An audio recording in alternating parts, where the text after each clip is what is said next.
Panginoon, nagpapasalamat po kami sa araw na ito. Salamat o Diyos sa gawain na ito.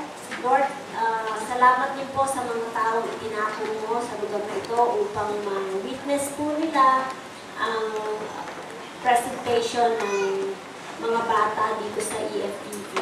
Lord, nagpapasalamat kami, Lord, sa mga taong ginamit mo. Lord, I know hindi po ito ganun kadali, Panginoon, na magturo ng mga bata. And Lord, dalangin ko lang na ikaw po ang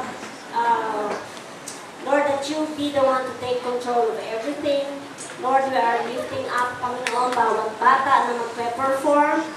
Lord, kagalakan po namin na makita ang aming mga anak. Panginoon, salamat sa mga magulang. Panginoon, mga kamag-anak na narito, Panginoon, para mapanood ang presentation ng kanilang mga anak. Panginoon, salamat o Diyos na you are our God, Lord, na sa bawat ginagawa namin, Lord, ay may layunin ka.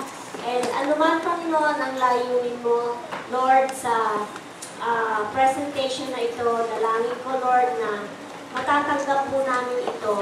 And we will be blessed, Panginoon, na kami po ay pagpapalain mo. Kung paano mo po pagpapalain ang bawat bata, Lord, na tatayo dito sa harapan.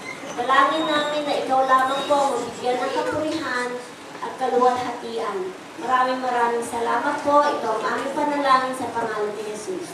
Amen.